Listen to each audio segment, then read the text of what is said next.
মৃত ব্যক্তিরা কিভাবে বুঝতে পারে যে সে মারা গিয়েছে? একজন মৃত ব্যক্তি কিন্তু প্রথমে বুঝতে পারে না যে সে মারা গিয়েছে। মৃত ব্যক্তির মৃত্যুর পর সর্বপ্রথম যে আওয়াজটি শুনতে পায় তা হচ্ছে ইন্না লিল্লাহি ওয়া ইন্না ইলাইহি রাজিউন। শুরুতে মৃত ব্যক্তি বুঝতে পারে না যে সে মারা গিয়েছে। সে মনে করে যে সে হয়তো স্বপ্ন দেখছে। সে দেখে তার আত্মীয় স্বজন, পরিবারের লোকেরা তার কাছে। সে দেখে তাকে গোসল করানো হচ্ছে, তার জানাজা পড়ানো হচ্ছে, তাকে কবরে নামানো হচ্ছে। এরপর যখন তার দেহের ওপরে বাঁশের কঞ্চি আর মাটির স্তর পড়তে থাকে, তখন তার স্বপ্ন ভঙ্গ হয়। সে তখন উপলব্ধি করে যে সে সত্যিই মারা গেছে। তখন সে চিৎকার করতে চায়, কিন্তু তার চিৎকার কেউ শুনতে পায় না। যখন তাকে দাফন করে সবাই তাকে একা কবরে রেখে ফিরে যায়, তখন আল্লাহ তাআলা তার আত্মাকে পুনরায় তার দেহে ফিরিয়ে দেন আর সে জেগে ওঠে। প্রথমে সে খুশি হয় এবং কৃতজ্ঞতা জানায় যে মহান প্রভু তাকে যা দেখিয়েছিলেন তা কেবলমাত্র একটি স্বপ্ন ছিল, আর এখন সে ঘুম থেকে জেগে উঠেছে। এরপর সে তার শরীর স্পর্শ করে দেখতে পায় সে কেবলমাত্র একটি কাপড়ে মোড়ানো রয়েছে। সে অবাক হয়ে প্রশ্ন করে, আমার জামা কাপড় কোথায়?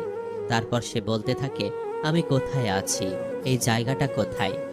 সর্বত্র ময়লা কাদার দুর্গন্ধ বের হচ্ছে। আমি এখানে কি করছি? তারপর সে বসতে শুরু করে যে সে মাটির ভেতরে আছে এবং সে যা অনুভব করছে তা কোনো দুঃস্বপ্ন নয়। তখন সর্বপ্রথম সে মৃত ব্যক্তি বুঝতে পারে যে সে সত্যি মারা গেছে। তারপর সে যতটা সম্ভব জোরে চিৎকার করে ওঠে। তার আত্মীয় স্বজনদের ডাকতে থাকে, পরিবারের লোকদেরকে ডাকে, কিন্তু কেউই তাকে বাঁচাতে আসে না।